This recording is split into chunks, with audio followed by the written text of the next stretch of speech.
All right. Good morning, everybody. I hope I'm loud and clear. You do not have to unmute to respond to that. Feel free to use your thumbs up. We have the stickers on, so you can use that to respond. Just to be sure that I am loud and clear and you can hear me clearly. Okay. Good morning, everyone. My name is Kafaya. Well, I like it with a silent T. So my name is Kafaya, and I will be moderating today's discussion on dyslexia. I am an early years and primary educator, and I also have a foundation in educational psychology.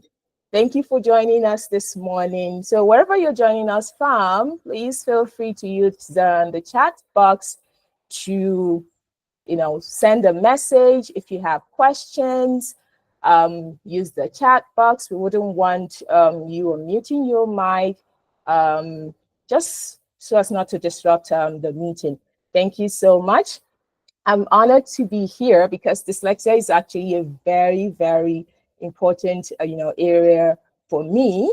And the first time I heard about this was actually 10 years ago during my undergraduate study. And I actually carried out research on this particular topic 10 years ago.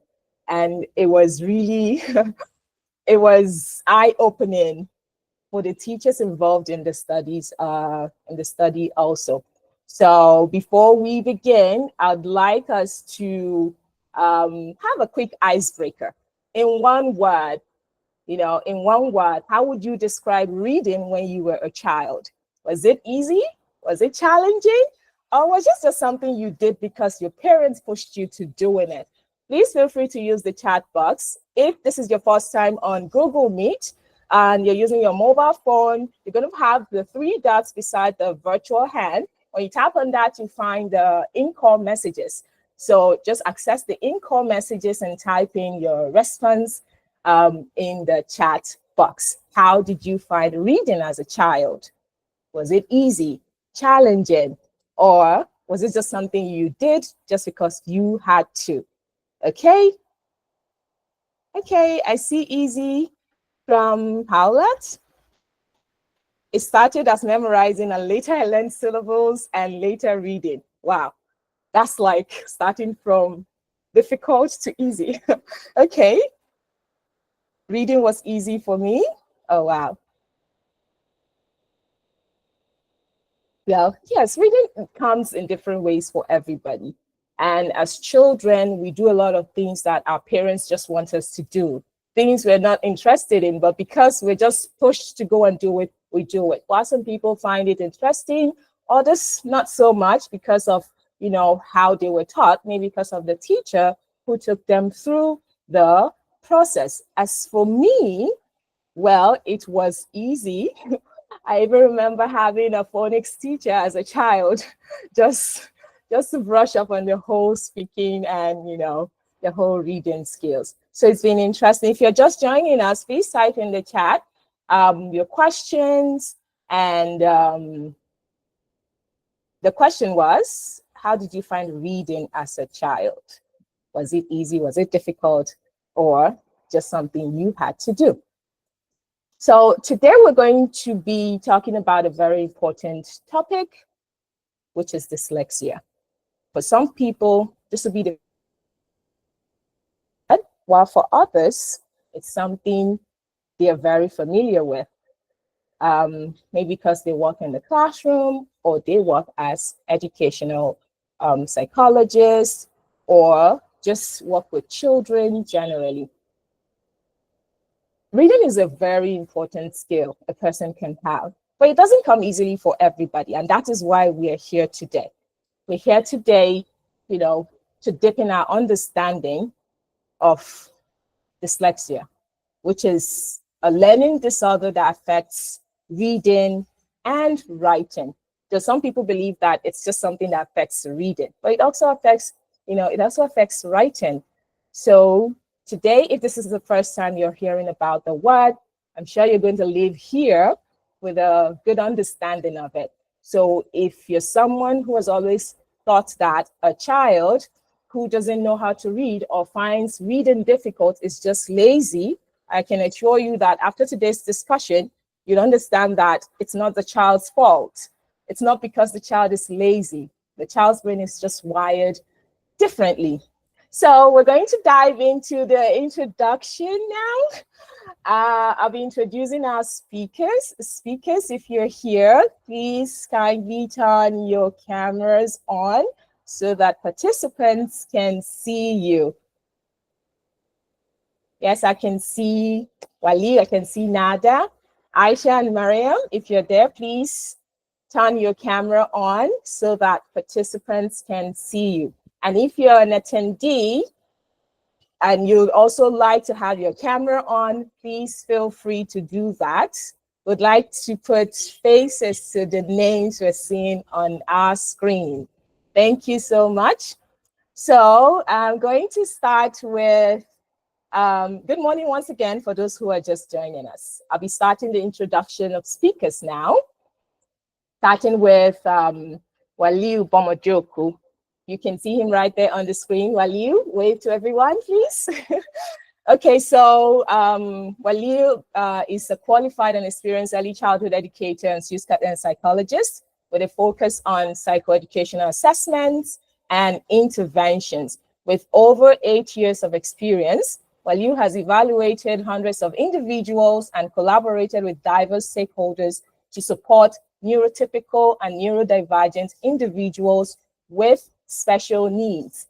He has also garnered valuable experience earlier in his career working with learners of varying age ranges. Passionate about personal and character development, he also conducts training sessions and speaking engagements on topics such as SEL and effective teaching strategies. Say good morning to everyone, Wali. We're happy to have you here with us this morning.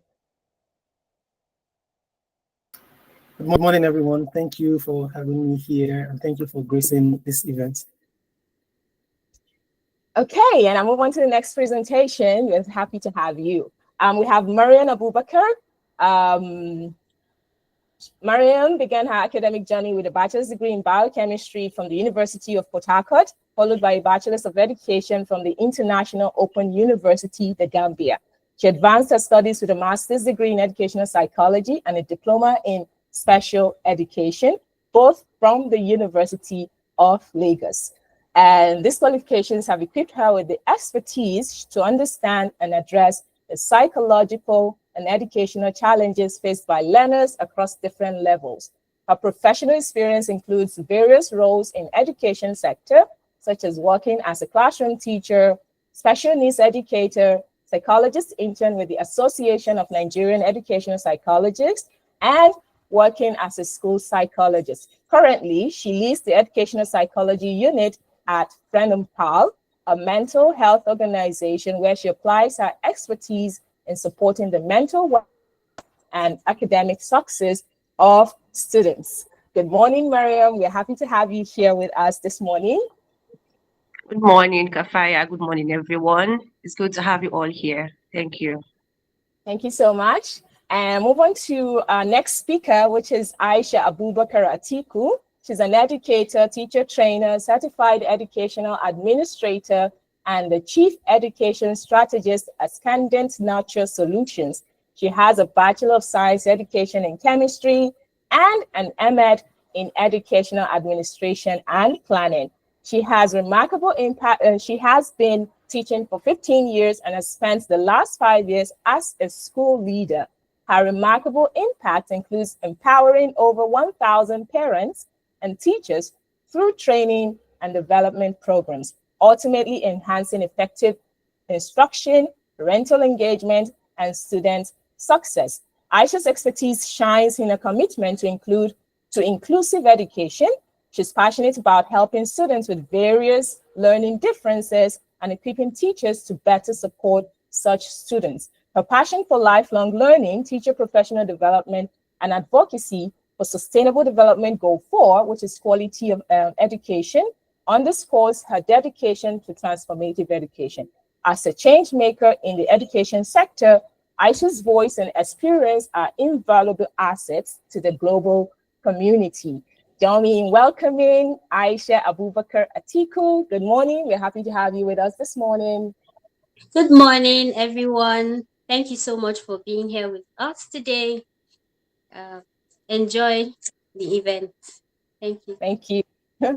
And now move on to our fourth speaker, Nada Belhassin, an international development education specialist with over 13 years of experience in program management, youth-led programming, and community development. She holds a master's degree in international development and education from the University of Newcastle, United Kingdom, with research focused on the impact of modest economic empowerment through microfinance on reducing school dropout rates in Indonesia. NADA has extensive experience leading multi-stakeholder initiatives across the Middle East and North Africa region, primarily funded by the United States Department of State. She has supported over 800 students and professionals in accessing international education opportunities, developing workforce skills, and advancing their careers.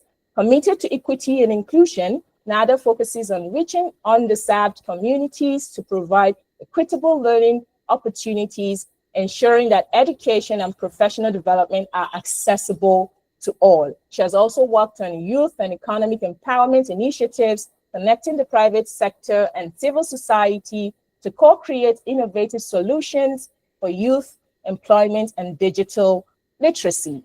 Passionate about sustainable development and social entrepreneurship, NADA designs and implements programs that bridge sectors, foster innovative solutions to community challenges, and create transformative, inclusive opportunities that empower individuals and strengthen communities. Join me in welcoming Nada to today's discussion. Good morning, Nada. Good morning. Thank you very much. And I'm happy to see everybody joining us today. Thank you for taking the time to do so. Thank you for being here. Okay, so before we proceed on to this discussion, let's start with a quick reflection. I want everyone here to think about it. Have you ever met someone who struggles with reading? Feel free to use the chat box. Type in your yes, your no's. If you haven't, yes, if you have.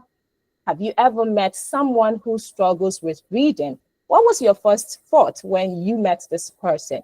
You can type this in the chat and we read it as, we start the discussion. The question again, have you ever met someone who struggles with reading? A simple yes or no is fine.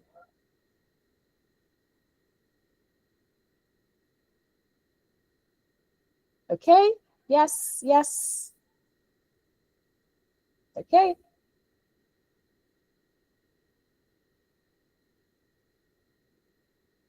So many yeses. Wow. This shows that we all know that not everyone finds reading easy. And we know that some people struggle with it, which is a good thing. So you're going to learn a lot here. Just prepare your mind and get ready to engage in the discussion. Even though you might not be able to unmute your mic, please use the chat box. Like I mentioned earlier, if you're using a mobile phone, besides the virtual hand, there are 3 dots there. Just tap on it and you find in-call messages. Feel free to type your questions, comments in the box. And I believe we are ready to start. Let's take a look at our speakers. Okay, so if you're just joining us, our speakers have been introduced. We have Nada, Mariam, Aisha, and Walil. These are professionals who are ready to share with you their knowledge and experience about the field of dyslexia. And like I said, you get to deepen your understanding about this particular area. I can see 2 participants raising their hands. Please feel free to use the chat box if you have a message or you just have something you'd like to say. So our first speaker is Nada. Please go ahead, Nada. You have the floor. Thank you very much. Good morning, everybody. Ramadan Mubarak for people who are observing Ramadan. I know it's a birthday, so good luck to everybody. every one of us. I'd like to thank you for taking the time to join us, especially on the first day of Ramadan for those who are observing it, or anyone it's a weekend as well. So this time is very much appreciated. And thank you, Kafaya, for the wonderful introduction, and for everybody on the panel today who joined us. Kafaya talked about dyslexia. She gave a little bit of definition about dyslexia, and you all wonderfully shared with us that you've encountered or had dyslexic people either around you, in your environment, in your classroom, or you've heard of the term dyslexia. So in the first part, if you can move on to the next slide, Kafaya, please. I am going to focus on some common myths and misconceptions about dyslexia and defining dyslexia, some aspects and signs to look for, and the strengths of dyslexic individuals. Next slide, please. So we are about, what, 8.2 billion people around the world. Did you know that 1 in 5 people, according to research and statistics, turn to be dyslexic? So that's about 1.64 billion people. And this is just statistics that were gathered and the cases reported on.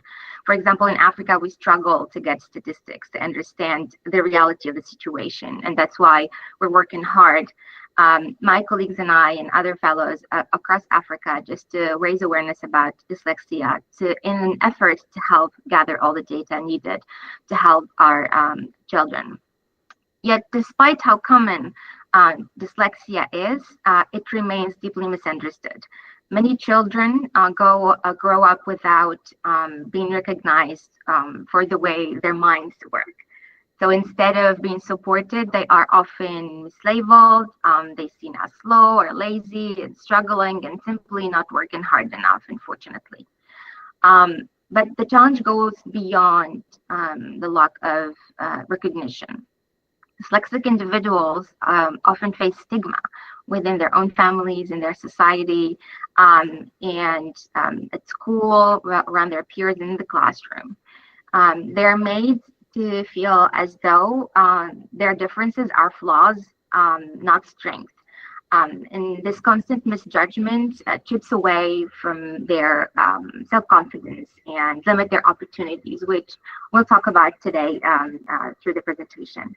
So the consequences are real for children with dyslexia and individuals with dyslexia. Studies show that many children who leave school unable to read and write have dyslexia. And without proper support, these struggles will follow them into adulthood and turn it into disadvantages for them getting into opportunities. So where does the solution begin? It begins in the classroom. It begins in the house. It begins in the community. It begins with educators, with parents, with advocates like ourselves.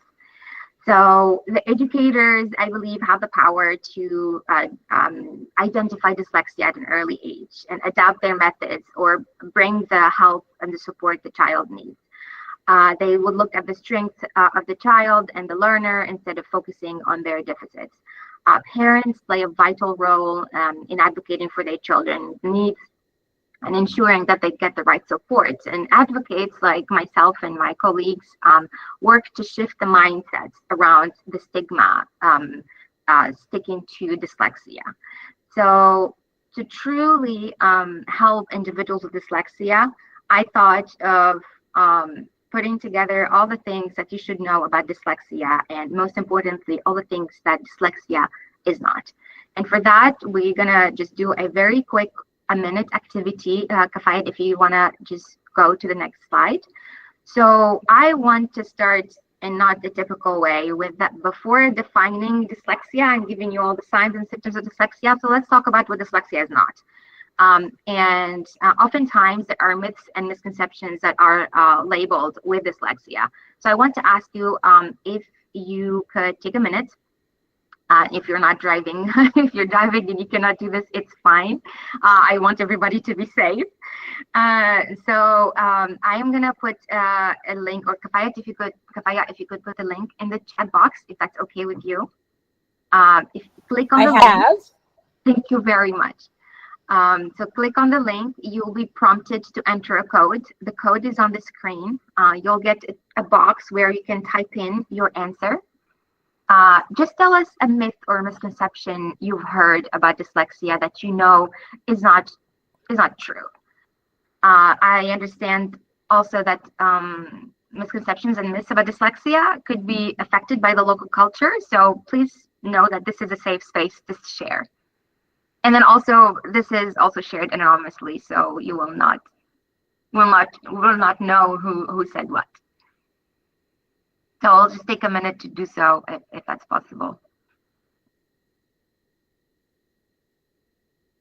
Okay, so the link and the code are in the chat box. So feel free to tap on the link and enter the code to have access to the page.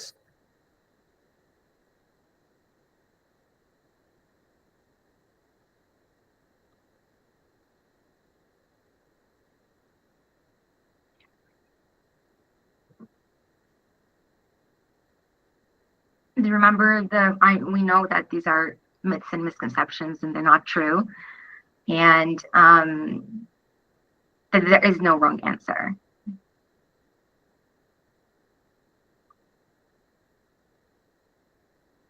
Thank you. Answers are coming in, and dyslexia is spiritual.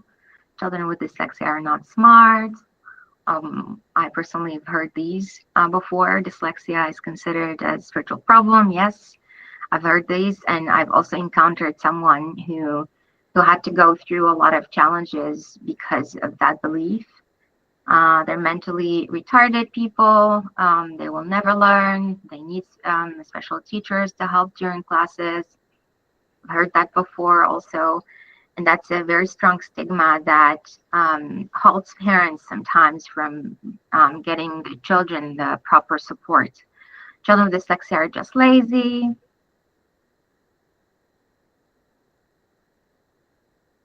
Any more?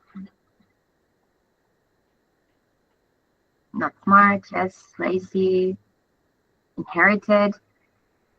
People with dyslexia see letters backwards. Spiritually attacked.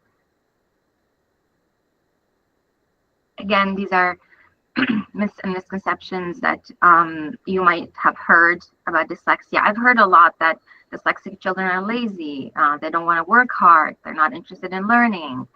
They're difficult to teach. I've also heard that it's a problem with the teacher. The teacher doesn't know how to teach the student, and that's why they don't know how to read and write. I've also encountered, as I said, a child whose parent refused to believe that she is dyslexic or had a problem with reading and learning how to read and write properly. And so, and as we know, in many countries, dyslexia is a hidden disability. Though I don't like to use the term, I prefer to use the word difficulty, but because they were so fearing that they're scared of labeling a child as disabled, they were okay with believing that it was a spiritual thing. So thank you very much all for sharing. All these myths and misconceptions, as I said, at some point we encountered that. So I put together a list of what I believe is a common list of myths and misconceptions about dyslexia. Some people think dyslexia doesn't exist at all. And I'm going to refer back to what I said, that dyslexia is, because it's a hidden disability and people cannot see it, people think that it doesn't exist. It's just a reversing letter. Yes, some dyslexic children do reverse letter, but it's very important to know that at any developing stage where a child is learning to read and learn and read and write, they are bound to go through the stage of reversing letters. So it's not just about for dyslexic children. Every child is bound to go by that stage. The problem is that children with dyslexia, that problem could persist where others just develop their skills naturally. It's caused by not reading enough at home. That's not true. It has to do with intelligence. Absolutely has nothing to do with intelligence. What else? Individual dyslexia need to try hard to read. It's not about trying hard to read, it's how to learn how to read. It's hearing and vision problem. As I said, dyslexia, it's a hidden disability, and it has nothing to do with the ability of a child to see and hear properly, unless a child has a separate problem with hearing and seeing, and separate from dyslexia, has nothing to do with dyslexia. And it could be outgrown or cured. Actually, dyslexia is a lifelong condition. It cannot be cured. It cannot be outgrown. It's a condition that children and individuals have to live with. They just need to learn the techniques and strategies to cope with it. Next slide, please. Thank you very much. So I've tried to gather many definitions of dyslexia. A lot of organizations and associations and educational institutions have worked hard just to put together definitions that they can use to advocate for support for children with dyslexia and spread the word about what dyslexia is. I'm not going to go and read the definitions. The purpose of me putting in there is just to say that there is some commonalities between the definitions, but there is a very interesting point when you look at these definitions. Although the definition centers around the fact that dyslexia is a difficulty in learning to read and spell, these definitions include other aspects about dyslexia. For example, the Yale Center for Dyslexia and Creativity focuses on including creativity in their definition, which is one of the strengths of dyslexic individuals. For example, also the British Dyslexia Association, which adopted the Rose Report definition, highlights that dyslexia is different for each individual. It's a continuum, like a spectrum, whereas the International Dyslexia Organization focuses on the secondary effect or impact of dyslexia. Next slide, please. So I put together a definition that you can take home with you. And that goes that dyslexia is a learning difficulty that affects the skills involved in accurate and fluent word reading and spelling. It happens because the brain processes information or language differently. Dyslexia exists on a spectrum. Some people experience mild cases of dyslexia, some others experience profound cases of dyslexia. And dyslexia is not linked to intelligence. It does not affect creativity, problem solving, or the ability to think critically.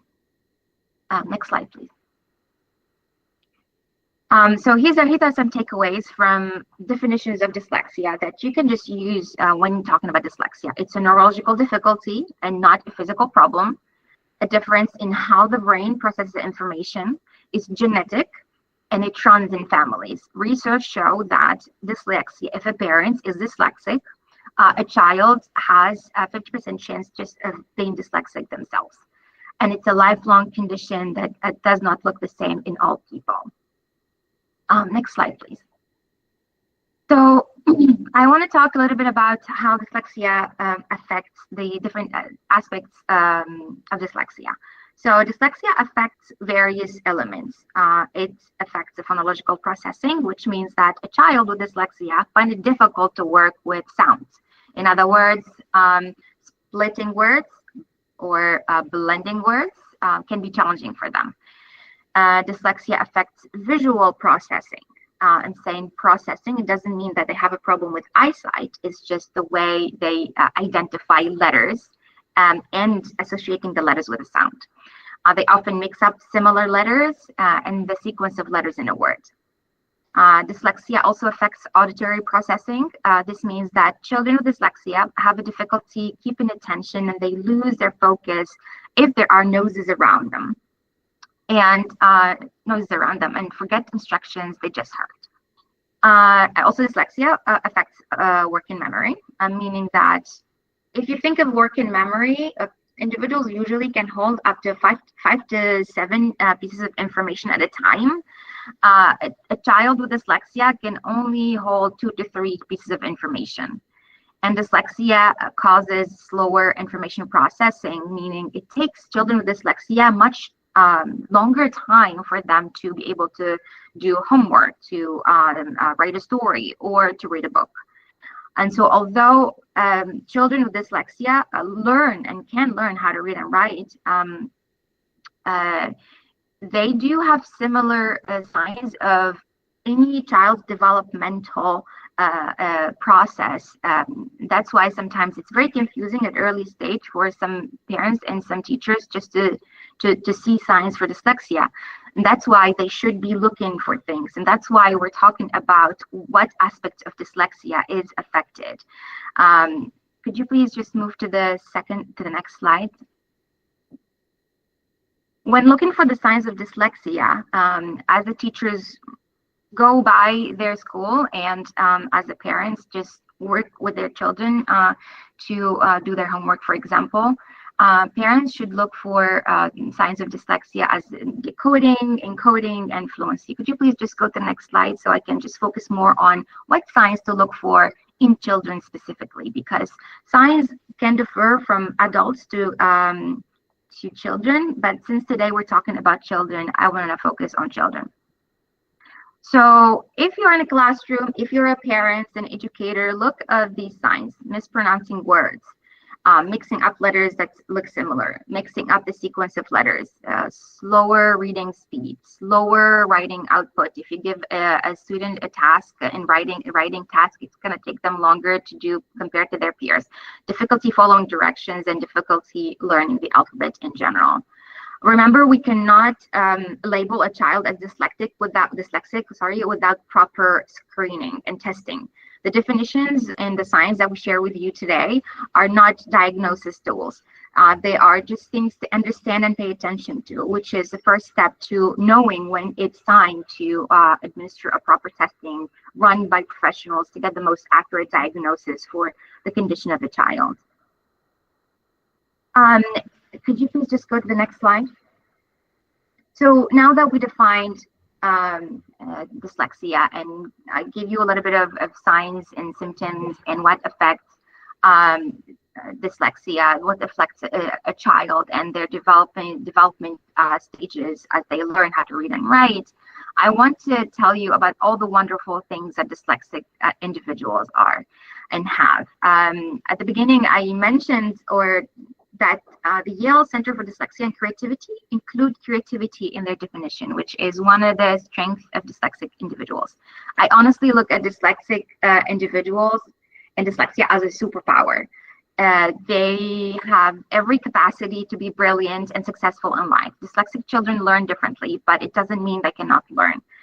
And so some of the wonderful things that dyslexic individuals have, which sometimes I envy them, is a strong memory for stories. They are great storytellers. If you have a dyslexic child in your classroom and you give them the space, they will tell you wonderful, creative stories. They're excellent puzzle solvers. They're brilliant spatial reasoning. They have brilliant spatial reasoning skills, meaning that they have the ability to see a problem from and providing a solution from a different angle that I would never think of, and come up with like 1 and 2 and 3 and 4 and different ways of solving an issue. They have great skills in communication and conversationalists. They tremendous emphasizers. They have immense ability to emphasize with people, and they are imaginative. They abstract thinkers. They see, I see in like 3D, things that we cannot see in space. They just look at them and just provide solutions. They are critical thinkers and they are out-of-the-box thinkers as well. These are just few things I wanted just to end my part of the presentation with, that although children with dyslexia do think differently, do process information differently, their brains are wired differently, it doesn't mean that they are not amazing individuals. And I'm gonna just turn back to Kafaya. So thank you very much. Thank you so much. Thank you so much, Nada. That was very informative. And I'm sure that those who had no idea of what dyslexia was when they joined this meeting must have picked up one or two things. Thank you so much. One thing stuck with me though, and that's that signs are not diagnosis. Just because you've seen signs that your child might have dyslexia doesn't mean he or she already has it. Get tested. We have educational psychologists in the house. We have Wali. We have get your child tested to be sure that what you've observed is actually what the child has. Thank you so much, Nada. And remember, if you have questions, if you have comments, feel free to type it in the chat. We won't be able to take any questions now until all speakers make their presentations. Thank you so much. And we're moving on to the next speaker now, Mariam. And she'll be talking about how dyslexia affects children's self-esteem and confidence. You have the floor, Mariam. Hi, thank you so much, Kafaya. Thank you, Nada, for that insightful presentation. I mean, everybody here now knows what dyslexia is and what dyslexia isn't. So it's not a spiritual problem. It's not that the child is slow, and it's not just because the child doesn't want to learn. So thank you so much, Nada, for that. My name is Mariam, as rightfully said by Kafaya, and I'll be talking on how dyslexia affects children's self-esteem and their confidence. And next slide, please. One of the big ways in which dyslexia affects individuals is the impact it has on their self-esteem. And I mean, come on, it is expected. When someone is constantly struggling at a thing, somehow it begins to affect how they view themselves, their self-esteem, and how they see themselves generally. So how dyslexia affects self-esteem: one is repeated failure and frustration when they see that their peers are advancing while they're still struggling and they may feel inadequate. Imagine everybody is taking 2 minutes to read a page and you are there 5 minutes, you're still trying to decode the first line. It affects your self-esteem, it affects their self-esteem and how they view themselves. And I think here I'm going to talk about, sorry, I'm a storyteller, so if you see me digressing, I like to tell stories. So one time when I worked at a school as an educational psychologist, one of the students came up to me and said, "Ma, I don't know what is wrong with me. And whenever I read, I don't understand. No matter how much effort I put into reading, nothing enters my brain. My mom has taken me to like 3 spiritual homes and nothing has changed. Ma, please, what is wrong with me?" And the worst thing is that whenever my friends see me reading, they come to me and say, "Why are you even worrying yourself? Why are you bothering yourself? At the end of the day, you won't even pass us. So why are you bothering? Why are you bothering yourself?" So imagine how much damage this sort of comments can have on the self-esteem and even overall self-concept of a child. So dyslexia affects how individuals or dyslexic people view their self-esteem, because when they constantly fail at something, they feel inadequate. And the other one is that anxiety and avoidance behavior. Imagine when a teacher calls up students to take turns to read a passage, and before it even gets to their turn, their heart is already racing so fast. So before the teacher even gets to them, they're already so anxious because they fear stumbling over the words, they fear the embarrassment, they fear the judgment that comes with not being able to read as good as other students. So it affects how they view themselves and eventually their self-esteem.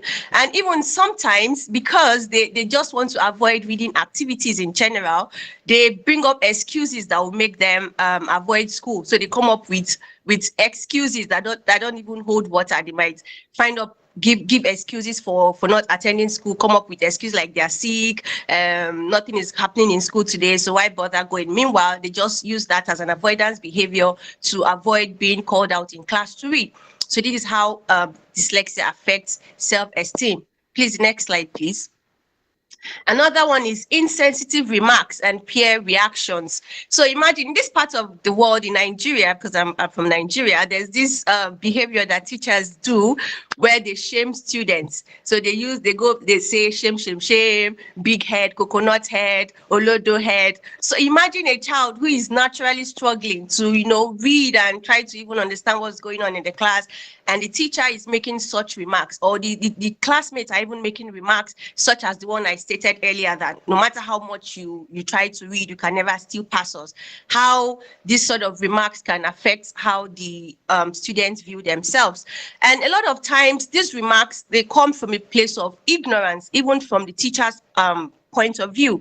A lot of people are ignorant. They just believe that once a child is struggling, it's because the child is just unserious.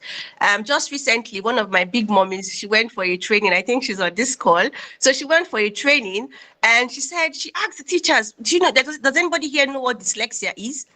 And she said nobody was able to give her a response, even their guidance counselor. She was like, Mariam, what's going on? Nobody was able to give me a response. And that is just to tell us how much awareness we still need to do in terms of advocating for students who have learning difficulties or learning problems general. So when teachers make remarks as this, when they are the ones who are supposed to be even advocating for these students who are struggling, and they're the ones making up such remarks, I mean, it can affect, greatly affect the students' self-perceptions of themselves, and in turn affect their self-esteem, their self-confidence in general. Now, let's go to the next slide. So now let's look at strategies to boost self-esteem and confidence. One is to focus on their strengths, and I like this part so much. So one of the students I was talking about earlier that I gave example of, the parents recently reached out to me and said, what are we going to do? This boy is not really doing well. This boy is still struggling in everything. Now, not just dyslexia, this is general learning difficulty. And one of the advice I gave to the parents was that they should focus on their strengths. This is what we call strength-based learning. So now, unfortunately, in our traditional classrooms, we focus on mathematics, sciences, English. And once any child is struggling in those areas, they automatically write off that child. This child can never be good. This child is just so dumb. School is not for this child. Whereas there are other beautiful things that these children can do. Your child is very good with memorization. Very good. Enroll them in something. Let them memorize the Quran. Even memorization is beautifully needed in courses like medicine, in law, and other beautiful other courses. So focus on their strengths. So in the classroom, instead of focusing just on math and English, incorporate technology, sports, art. These are other ways in which children can express their abilities, not just the conventional math and English. And when they struggle with that, then automatically the students are just dumb. They're just not good at all. So parents can take classes, let them take digital classes, let them take classes in sports, so that when the students do these other things, they feel like, wow, so I'm not so dumb after all. So there's actually something I am good at.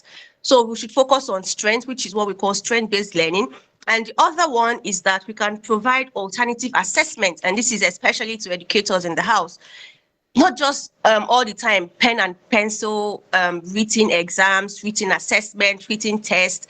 Vary your assessment methods. Today, allow them to do presentations, or today give them options. The one that wants to do presentations, the one that wants to do drawings. If they want to draw a picture of family to explain how much they understand the concept of family, let them draw it, let them paint it and bring it to the class.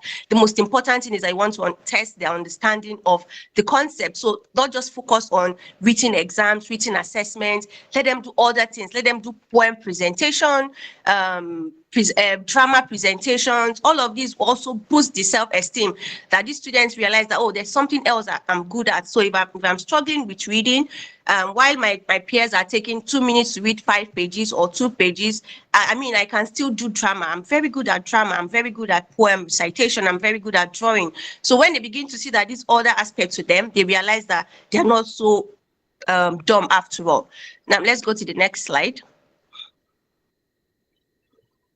Thank you so much. The next one is to use positive reinforcement. And I was telling some people the other day that a lot of times we think that reinforcement works best with children.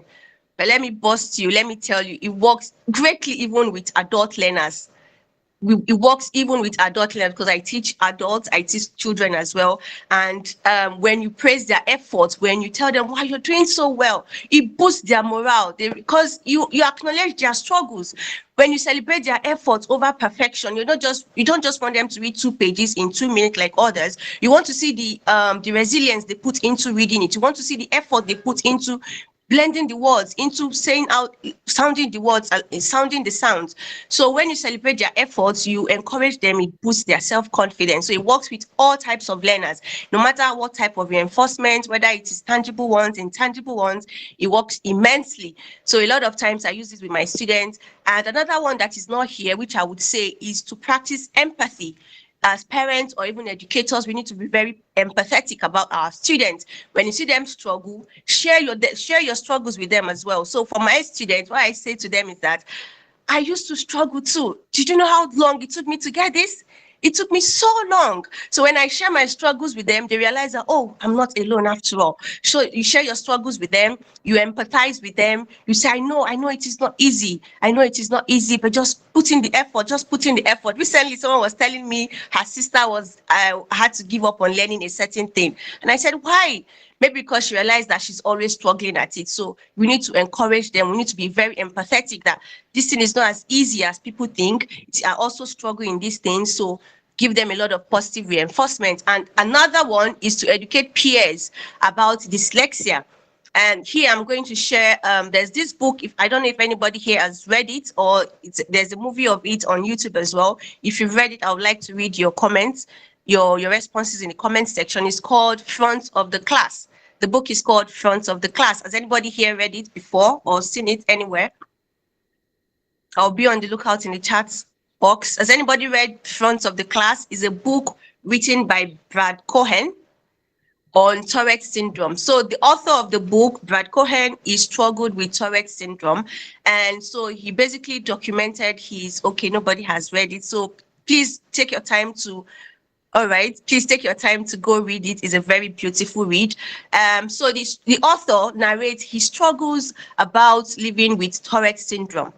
So in that book, he said there's this particular life-changing moment that changed everything for him. And that was when, because nobody understood him, the teachers didn't understand him, nobody's classmate, they made fun of him. And so one day his principal called him out of in front of the whole school and told him to educate everyone about his syndrome, which is Tourette syndrome. And so that moment changed everything for him. His classmates now understood his condition better. He was able to advocate for himself. So now we need teachers as well. You need to advocate for your students. If you have a classroom, you have like 2 or 3 learners who are struggling, or even 4, and you've identified them, regardless of if they've been diagnosed or not. If you just realize that you have students in your class who are struggling, so take out time, have classroom discussions, advocate for these students, because if you don't advocate for them and you allow a classroom culture where people just laugh out at their peers' errors or their mistakes, they're never going to be able to see the other things that they are good at. They're never able to become best at other things that they can do. So have classroom discussions, have the students as well come out to educate their peers, to talk about it, and even the parents. Parents also need to advocate for their children who have learning struggles, and in this case, especially dyslexia. So when you advocate for your student, for your child, for your classmates who have learning struggles, they're going to feel much better about themselves. And when they begin to feel better about themselves, they realize that there's a lot of things that, the world is just, the sky is just their starting point. There are beautiful other things that they can do. Just like Nada has rightly pointed out, the dyslexic thinking, there are beautiful critical thinkers. They are special thinkers. And I have a student who is currently dyslexic. She struggles so much. Every time she says, Ma, what is wrong with me? And this person she's a professional accountant. She's a professional accountant. She's doing so well in her profession, but when it comes to reading, she's still struggling. So we have different strategies, which we're going to also talk about later in the course of our presentation, that I used for her. But the thing is that because a child is dyslexic does not mean they can't do any other thing. It just means that they struggle with reading, and you just have to be there for them. You just have to be there for them as a parent or as a teacher, so that they can realize these other beautiful things that they can do. Because a child is dyslexic does not mean they can't learn, does not mean they are dumb. So strategy, I've just talked about to educate peers about dyslexia, advocate for your students, advocate for your child. Please, the next slide. All right, so in conclusion, I'm going to say that dyslexia does not define a child's intelligence or their future success. Like I've said, we'll have dyslexic people who are doing brilliant things all over the world. We'll have dyslexic people who are journalists, who are surgeons, who are great athletes and in sports and in other professions that they've chosen to do. So with the right encouragement and the tools, they can build confidence, they can embrace their strengths and achieve great things. Thank you so much. I Thank you see so the chat much, box is busy. Mariam. We'll get to it Thank you later. so much, Mariam, for that insightful presentation. Your child can Thank do you. more beyond reading. Beyond reading, there are other things your child can do. Focus on building their strength while at the same time working on their reading skills. But let Thank that you. not be the only thing you focus on. It's not just about reading, reading, reading. You can't read. You must read and all. Let's focus on building skills that are beyond reading whenever we find that our children struggle with reading. And this leads us to the next presentation about how teachers can help children with dyslexia. What are those effective teaching methods and accommodations that teachers can put in place, or even parents can put in place for their children? Please welcome Wali Bomojoku, our next speaker for the next presentation. All right. Good morning, everyone. Thank you, Kafat, for the introduction. Thank you, Nada. Thank you, Miriam. You've done a very wonderful job of laying the ground before me. So for strategies for success, I should also say thank you to everyone who is in attendance as well. For strategies for success, effective teaching methods and accommodations, which is what I'll be talking about. Kafat, please move on to the next slide. I'd like to take it from where Miriam stopped. Interestingly, we see that for children who struggle with dyslexia, one thing that is key to actually note is the fact that when you leave it for too long, particularly with having the right assessment done, then that's when you leave more chances for this difficulty to actually progress into mental difficulties. Mental difficulties typically would be separate from dyslexia, but because of the constant difficulties that children might face, constant setbacks, the constant backlash from peers and from teachers and all of that, that adds to the problem and brings about mental difficulties. So what do we do? Early identification and intervention. That's the first strategy I would always advise for any teacher, school owner, parent to actually pursue. As soon as you notice that there are difficulties with reading, and like Nada has mentioned, there are symptoms that you can actually look out for as early as possible in every child's life. As soon as you notice, it is important that you have them undergo a comprehensive standardized assessment. This assessment would be such that it's conducted by an educational psychologist or a reading specialist, someone trained to actually carry out and certified to carry out those assessments. And that helps to determine whether, to confirm or rule out whether the child has is at risk of dyslexia. Please move on to the next slide.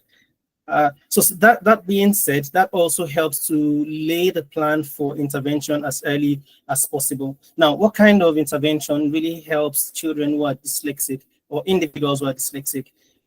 The conventional reading strategy doesn't necessarily help individuals who are dyslexic.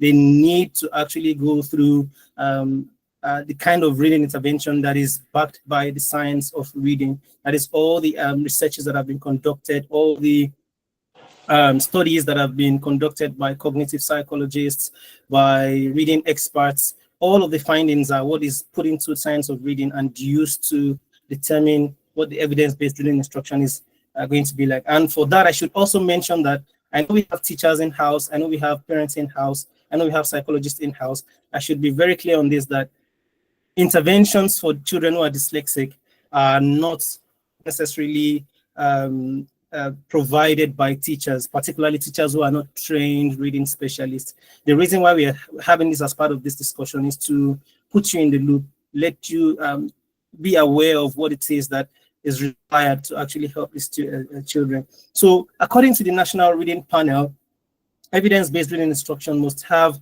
5 key components. That is, whatever intervention that a child who is dyslexic would have should actually follow these 5 key components. And that's how you, as the teacher, if you're not trained as a reading specialist, that's how you can, a way you can help the child to know if the child is getting the appropriate intervention. The first thing is it must progress for, it must address phonemic awareness. So it must help the child with determining identification of sounds, being able to blend sounds, understand the relationship between sounds and sound pictures or sound symbols, which are the letters, and being able to blend those sounds to actually form a word. and at the same time being able to also pull apart those sounds, what we call segmenting, into individual phoneme. Phoneme being the most basic unit of sound. So for example, a child who has a strong phonemic awareness would know that cat, the word cat, is actually made up of 3 phonemes, k, at, and then blend that to make it. And such child would also be able to break down that word cat into the different phonemes as well. So it should also follow, after that, you should have a systematic phonics where the phonic instruction actually progress from visual to auditory channels, that is reading. Child has to be able to see the words and read the words, the auditory channel. And then it should also have in place auditory to visual approach as well, where the child has to not only hear the word, but also be able to write it down, which is the spelling part. And then we also have reading fluency. Evidence-based reading instruction should also take into consideration reading fluency. The child needs to be able to read smoothly, accurately, and with appropriate expression. They need to be able to put in the intonation that shows their emotions, expression, and aids comprehension, essentially. Vocabulary as well. Vocabulary needs to be put in place as well. The child's word bank needs to gradually develop. And then finally, comprehension. This needs to be put in place as well. The child needs to be able to understand what is being read. So that way, the reading ability is actually a true reflection of reading, not just decoding of words. Now, these are the 5 key components that National Reading Panel have put in place for any evidence-based instruction. Please move to the next slide, Kafayat. Now, we also have another a reading intervention that is used by International Dyslexia Association, and it is called structured literacy. Now, structured literacy was created, or was a product of the first reading intervention that was created by Orton and Gillingham. These are two different individuals who actually came together to form this approach, and it is the basis of many reading intervention programs today, the Orton Gillingham approach.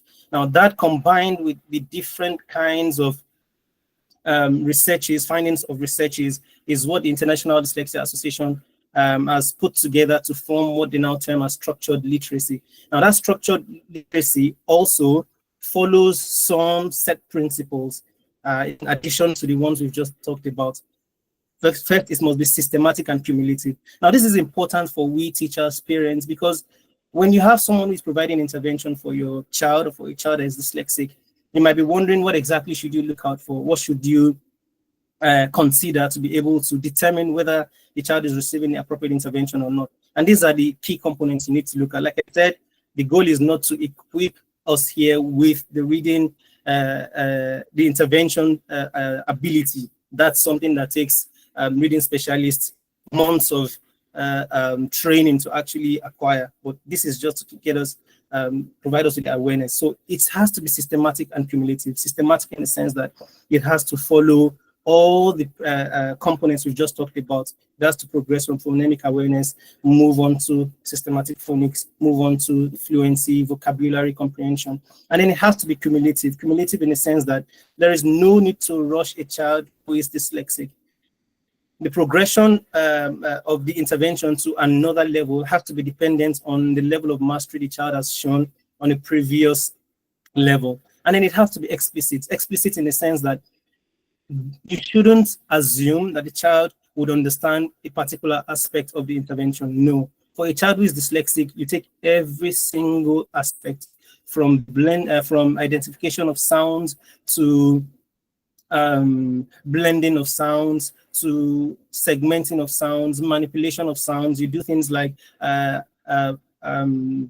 addition of a sound, deletion of a sound, and having a child nonsense word decoding, for example. You do all of these things. You do not assume the child is able to determine that by themselves. So it has to be explicit. Every single aspect needs to be touched in details and taught as well. It has to be multisensory as well, because with Nada and Miriam have talked at length about this.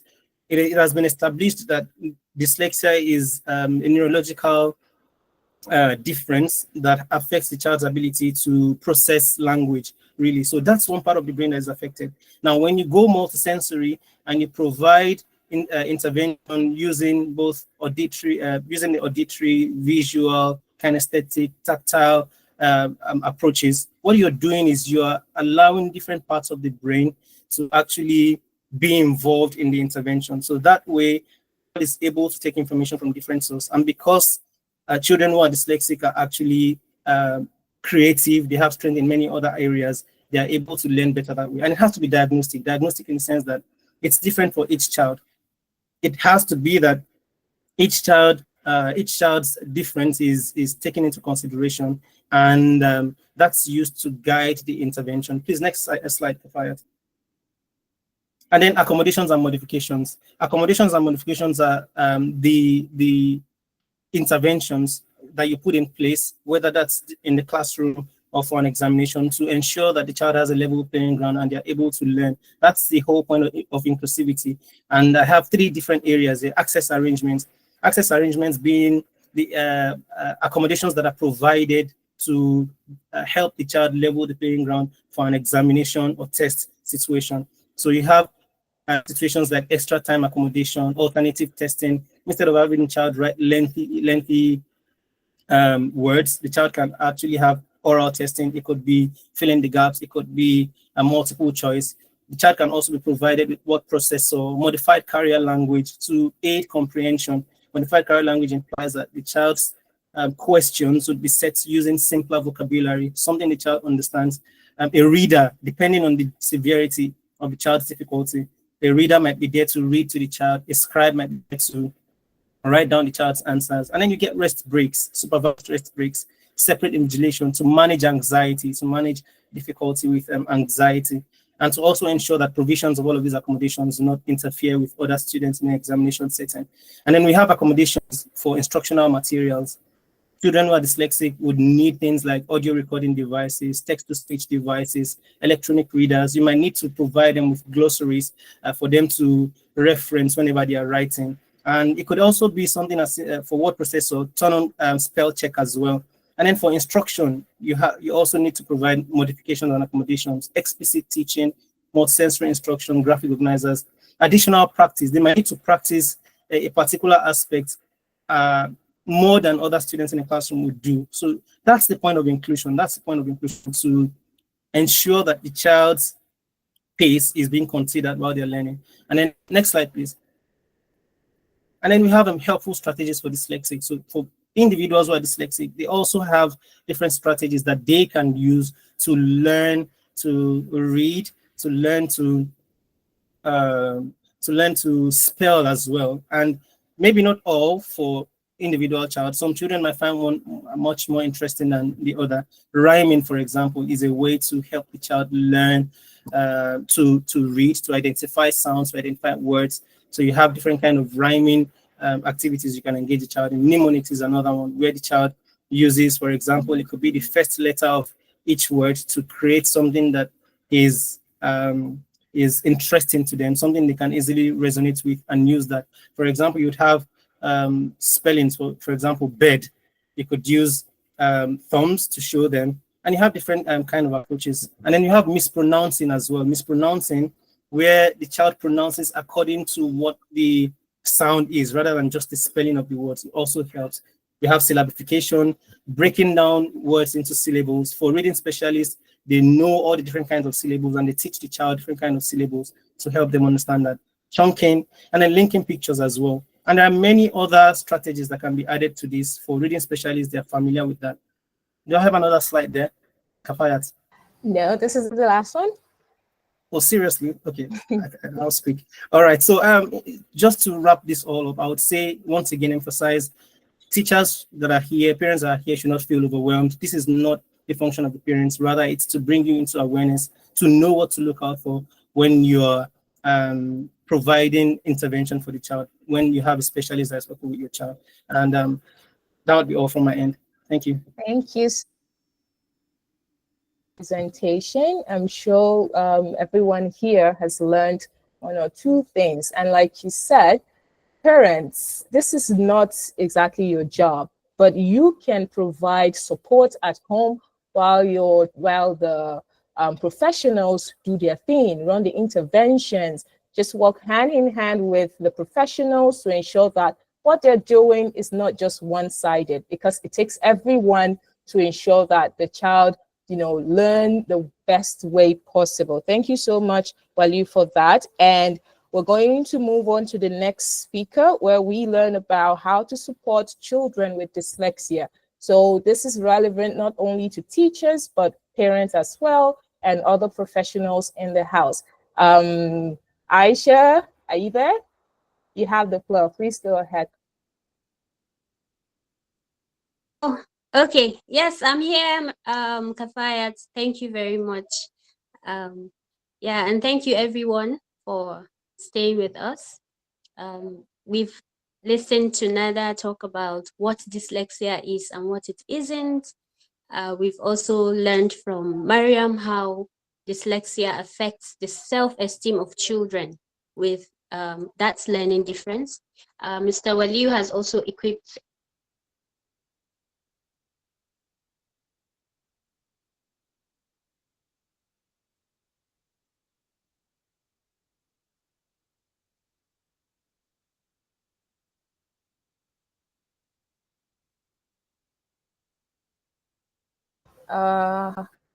Aisha, are you still there?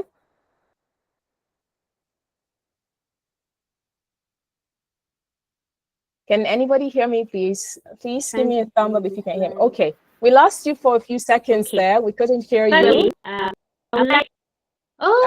can you hear me? Yes, I can hear you now. Yeah, we lost you for a few seconds. We couldn't hear you at all. Or was it just all me? right? Okay. I was saying that we learned a lot about. Can you hear me now? Yes, we can hear you loud and clear. Okay, great. So I said we learned a lot about what dyslexia is and what it isn't from Nada, and Miriam also took us through how dyslexia affects the self-esteem of the learners or the children with dyslexia. And Waliu also equipped teachers with ways to support their learners in the classroom and beyond. So we are going to discuss how you as a parent can support your child with dyslexia. And I said we are going to first play a game. Next slide, please. I would like everyone to look at this picture on the screen and try to see if you can identify anyone or as many people as you can from the picture. Next slide, please, Kafayat. So everyone should look at their screens and see if you can identify anyone. Please type their name in the comments. Let's see. Can you hear me, please? Just checking. Okay, great. Yes, I can see answers. Yeah. Steve Jobs, Muhammad Ali, correct? Yes. So many people, right? Albert Einstein, yes. Yes, Albert Einstein. These are all famous people, right? Yeah, Steve Jobs.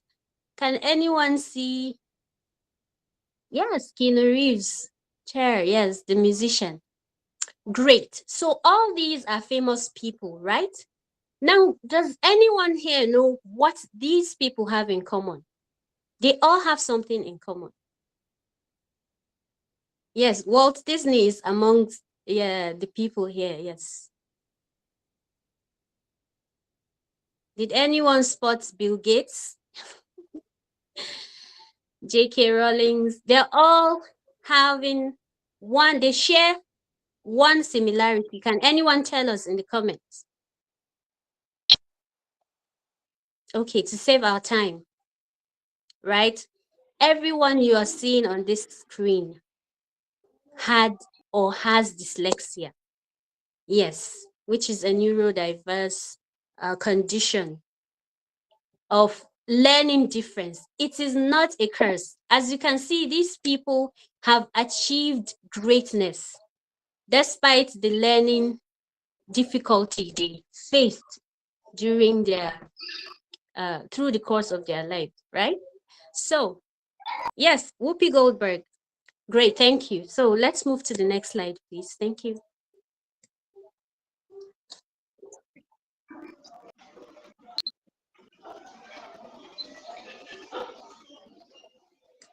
I think I'm having issues seeing the screen.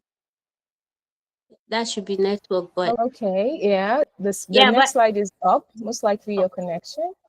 yeah, I think it's my connection. Okay, so we would be having our first slide there, which is helping your child to have a growth mindset. Am I right? Yes, that is correct. Okay, thank you. So as a parent, the first thing you need to do is to know that you know your child better than anyone. That is a fact, or that should be the case, because of course there are cases where parents are not that involved in their children's learning, so they don't really know where their child is at. But as a parent, you should know your child better than anyone. So you have to help them to have a growth mindset.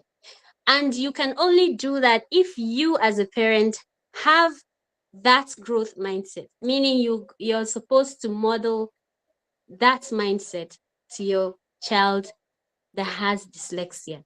And how do you do that? By educating yourself first. Know what your child, what difficulties your child has in learning, so that you can know how to support them. And the things you need to do is to focus on encouraging effort, persistence, and self-belief.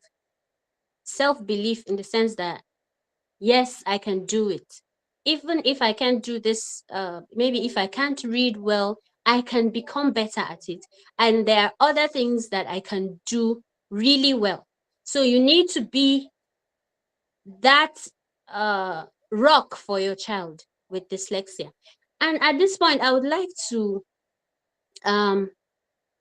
restate the fact that has been said time and time again, by Nada mentioned it, Mariam mentioned it, and yeah, Mr. Waliu as well. So in Africa, we have this way of rejecting, as parents, many parents, though not all parents, many parents reject it when a school calls them to inform them of their child having or showing signs of dyslexia. They just become infuriated, and they just feel like their child is being labeled and stuff like that. And some would accept, and they would tell you that, oh no, it's nothing like that, it's a curse, or it's a spiritual thing, we are already dealing with it at home. I have seen that as a school leader, many times. Parents deny it, but that is not how you can help your child. What you need to do is allow yourself to have an open mind, so that your child can achieve their full potential, right? So the first thing is, after educating yourself, you need to praise your child's effort and not just results, okay? Don't only praise them when they've achieved something. Be there through the process, okay? They're making efforts. Oh, I can see that you're writing better now. Oh, I can see that you can spell this word and you were struggling with it earlier. Be supportive and praise the process and not just the results. Because if you're only there when they achieve something, and maybe they're having difficulty in achieving a lot, then you are not supporting them.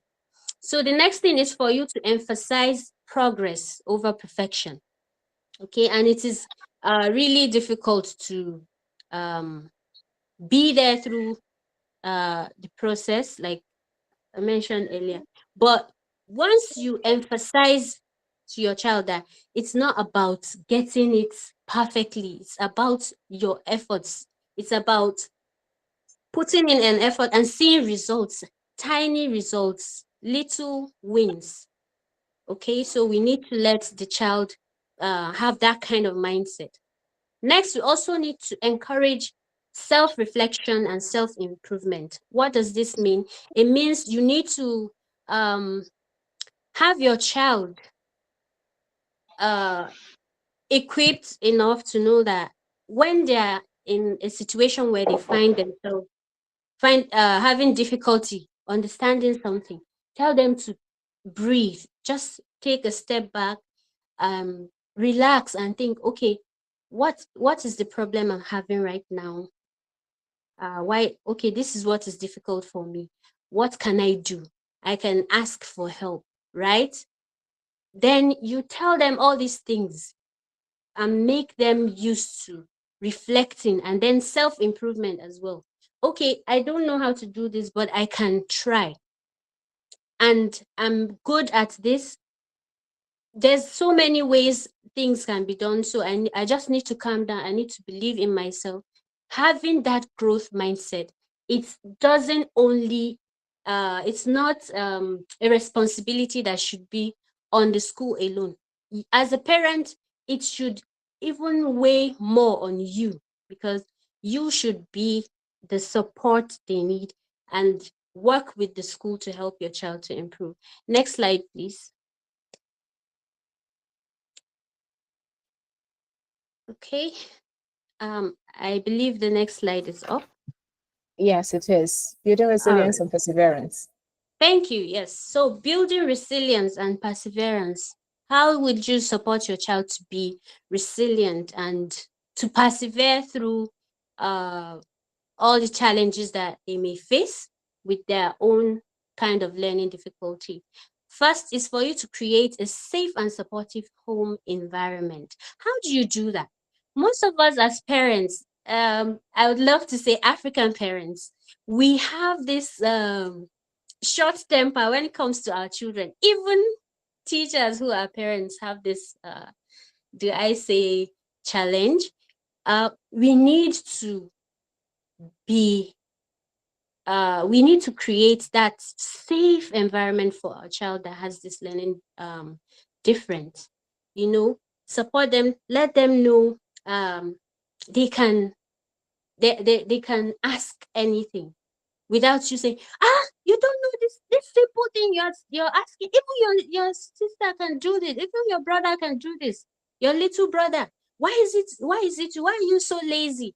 Let's drop all those demoralizing or derogatory remarks and focus on creating a safe and supportive home environment, and keep your home organized.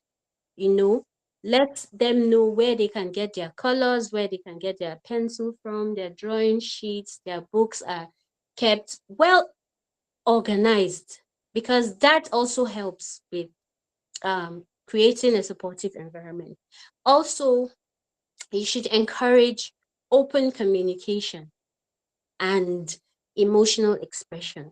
Children who have learning difficulties like dyslexia tend to be a bit aggressive sometimes, because when they find something difficult and they see that it comes easy to the next person, it kind of puts them into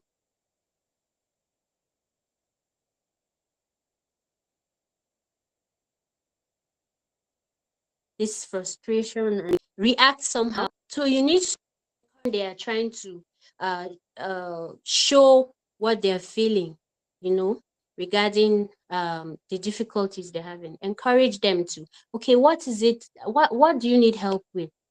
I can see you're having difficulty with this. How do you want me to help you?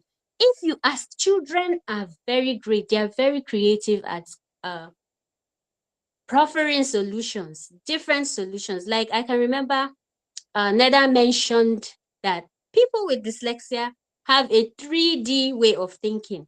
So their brains are special. They can see things in 3D. So just talk to your child and encourage that open communication and emotional expression. Now, the third thing is, third and not the last thing, there's a lot of things we can do. Teach coping strategies and problem-solving skills. Like I mentioned earlier, you can teach them to just calm down, relax, think about what they're feeling, think about what they need help with, speak out, call for help when they need support with their learning. Tell them they can do things differently. They don't always have to do things the way the other person does it, right? Tell them to understand, teach them to understand that because the other person had A doesn't mean they're better than them. It just simply means they are better at that, and your child should know the things that they are very good at, so that would help them improve their own self-esteem.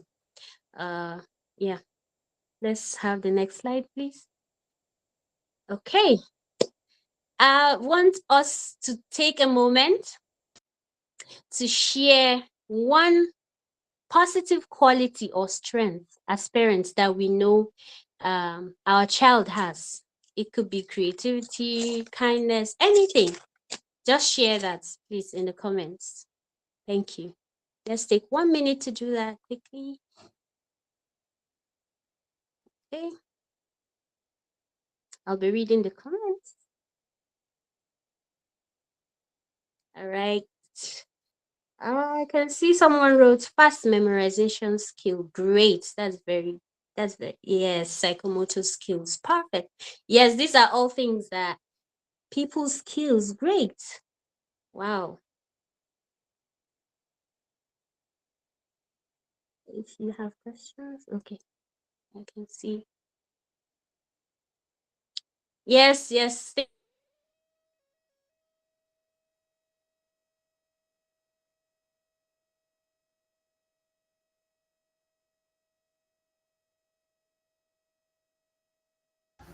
Aisha, you're muted. Okay. I didn't realize. Thank you. Please share.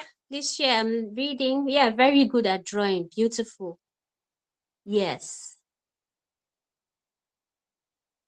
Okay.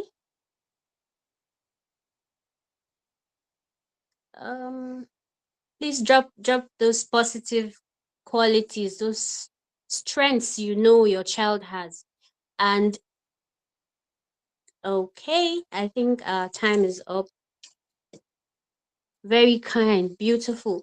So yes, so while you're sharing those qualities and keep thinking about them, the point of this is for you to realize also that there are other things that your child has that you need to appreciate, and also have them know that these are also important things that they have already. So yes, so now actionable strategies to support your child.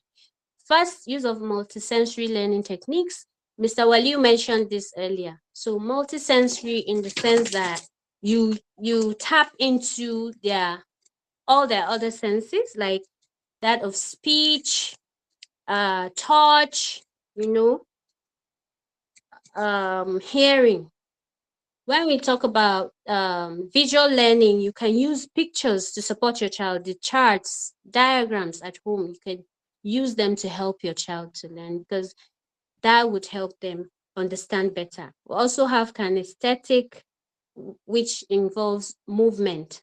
Aisha, I'm so sorry to cut you short. Would appreciate it Okay. if you can round off in about 2 minutes. Thank you so much. Thank you. Thank you very much. Yeah, I'll do just that. All right. Embracing technology and assistive tools, creating a nurturing study space. These are all things that we've all talked about. So breaking tasks into smaller, manageable chunks. Yes, because children with dyslexia tend to find bulky text daunting. So break things for them into smaller chunks and advocate for your child. At this point, I need to emphasize this. As a parent with a child with dyslexia, you need to be that voice for your child. You need to advocate for your child and seek the support they need in their school, and be supportive as well. Work and collaborate with the school to help your child attain full potential. Thank you so much for your time, and Fayat, over to you. Thank you so much, Aisha. Thank you so much to all the speakers for this wonderful session. I'm sure we've all learned so much from listening to all of you talk about different aspects and different areas of dyslexia.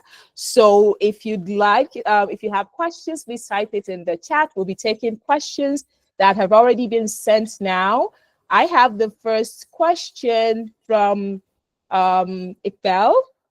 Yes, so I'll be reading out the question now. Any of the speakers can, go ahead and, respond to it. The first question says,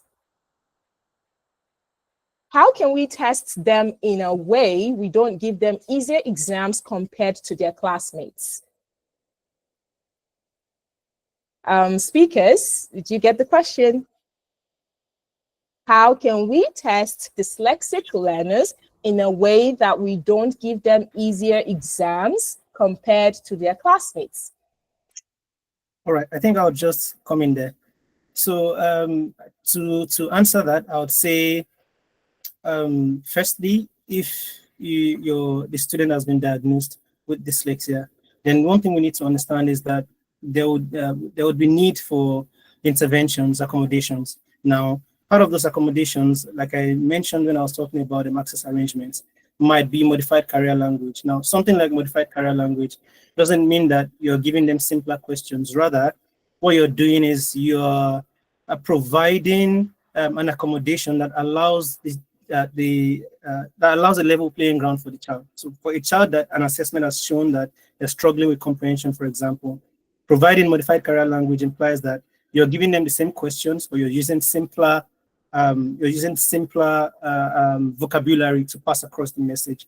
So overall, what I'm going to say is, once you have the assessment done proper, what you need to do is to trust the findings of the assessment and understand that whatever recommendations have been put in there, as long as it is done by a professional, is to ensure the child has a level playing ground. So it's not about simplifying examination questions for them. Rather, think of it as providing level playing ground that accommodates the child's difficulty and allows for inclusion. Thank you. Okay, thank you so much, Waliu. I hope that answered your question, Iqbal. And I'm taking the next question now. How can you raise awareness implicitly? That's question number 2. How can you raise awareness implicitly?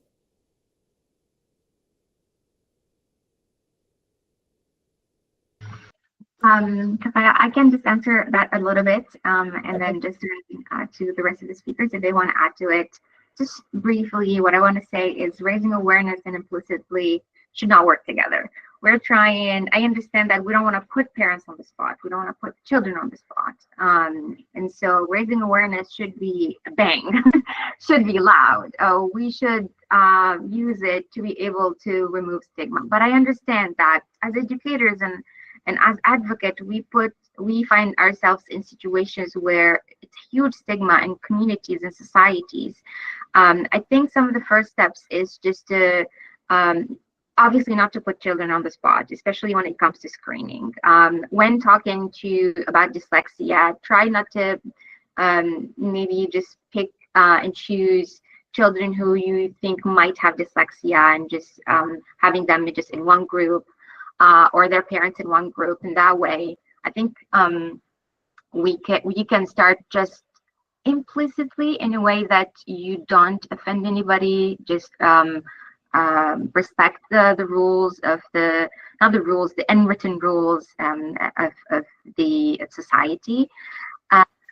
But at the same time, if you want to start small, make sure that everybody's integrated and it's an inclusive, like an inclusive awareness campaign. It's an inclusive information session where everybody should join, even the people who are not concerned with dyslexia, even the people who do not have children with dyslexia. And then from there, as I said, raising awareness should be a big bang, that we should use it to remove stigma around dyslexia. Just my thought could people might not agree with me. I might not have, answered your question, but maybe some of my colleagues could add to that. Thank you. Okay, thank you so much, Nada. Aisha, Mariam, would you like to add to that? No, I think Nada already captured that. You can't, for advocacy, you have to be loud, you have to be out there. So, I mean, making it implicit, I don't know how that works. You have to just be out there and involve everyone. All the stakeholders have to be on the same page. And I mean, the message just has to be loud and has to be out there. So I think Nada did that, did justice to the question. Okay, thank you so much. Everyone has to know. That is the most important thing. And the next question says, what are the signs of dyslexia for adults? Aisha, would you like to take that, please? What are the signs of dyslexia for adults? Yes, thank you, Kafayat. For adults, the signs may be different, and for adults, knowing what dyslexia is the first step, because once they know what it is, they would reflect and know the challenges they've been having as children. And so as adults with dyslexia, they may notice that they find reading large chunks of texts daunting. Like they feel like they don't have enough, they can't be patient enough to go through bulky reading materials, and maybe they mispronounce words when they when they speak, right? They mispronounce words or they spell words wrongly. These are all things that, like replying to emails, you find yourself having some spelling errors. And yeah, I think others may have things to add, my colleagues. So these are some of the signs of dyslexia in adults. Thank you so much, Aisha. Would any of the speakers like to add more to that? Yes, I would like to add one or two. So apart from the general signs, I mean, it's the same for almost everyone, both young children and for adults. And one thing I would like to point from experience is that they also have struggles with like executive functioning. So I have this woman who is dyslexic, and she would say, "Ma, I park at the same spot at workplace every day, and anything happens and I'm not able to park there, then my brain is everywhere." There was a day I was at the spot where I usually park, and I was looking for my car because I had to park somewhere else. So yeah, some of these things also someone said you just described me. Yes, so it affects adults because they do some of these other tasks that children don't do. So they see it come to play in their executive function, in their daily task, in the things they do every day. So like for this woman, she just has to do it the same way she's always been doing it. She does it differently. It affects her brain, and it's everywhere. So for another person, it might be different. So that's why some of these things are varied. It's not just like one for everyone. So once you understand your own system, you understand how your brain works, and that is just it. So I hope that helps. Thank you so much. We're moving on to the next question now. Most of the times, as you said earlier, we do have children with differences into learning. Do you advise designing different materials for every child, or should we make one model to use for all students with dyslexia? Time constraints. Do you think that government should think about designing books for them? I think that's about 3 questions in one. Should I repeat the questions? One, do you advise designing different materials for every child?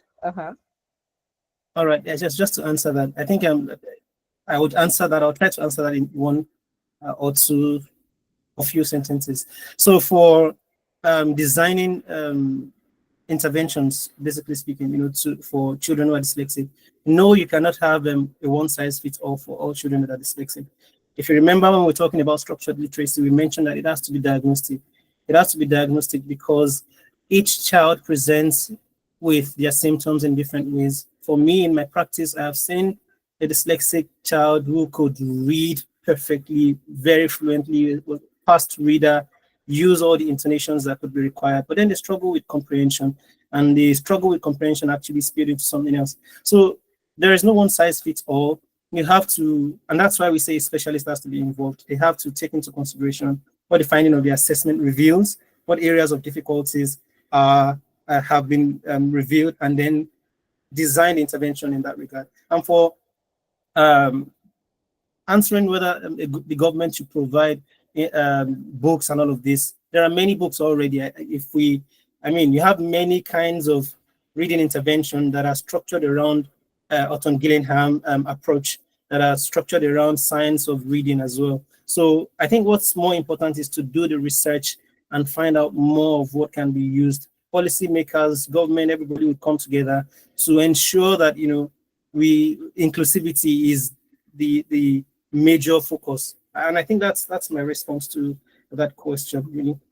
Okay, Or those Nada, would you like questions. to add to that? Just one thing. Thank you very much, Ms. Walu, for the response. Just about the part of the question, do you think that the government should think about designing books for them?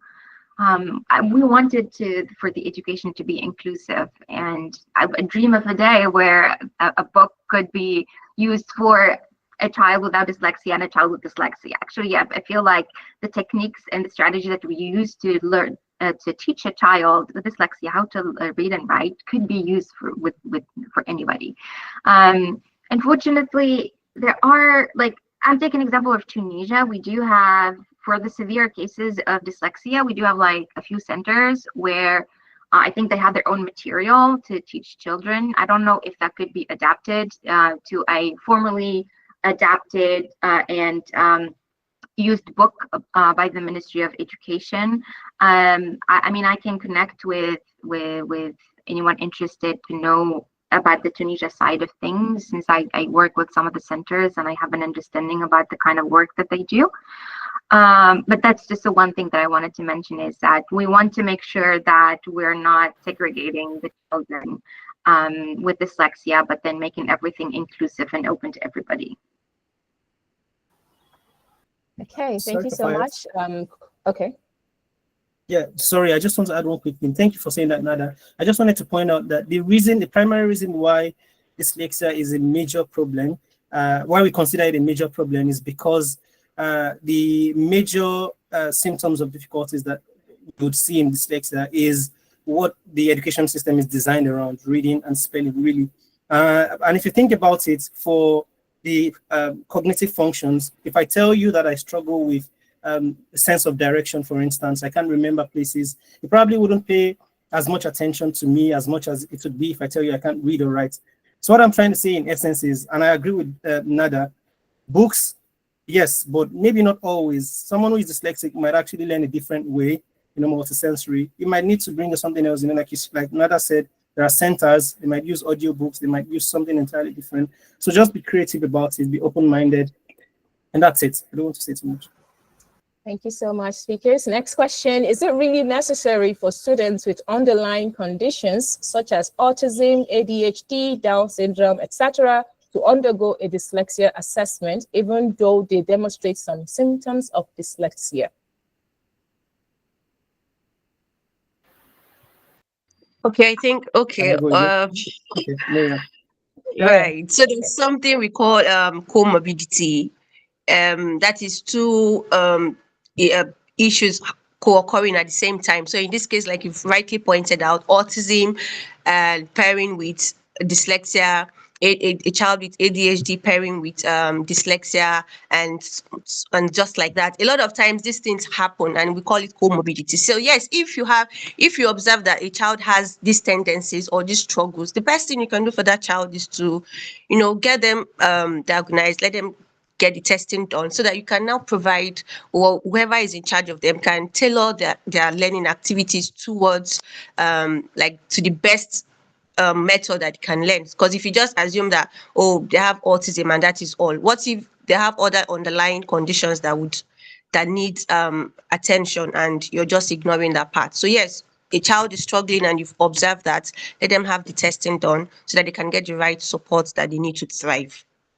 I hope that answers it. Would any of the speakers like to add to that, please? I think that's perfect already. I think that's perfect.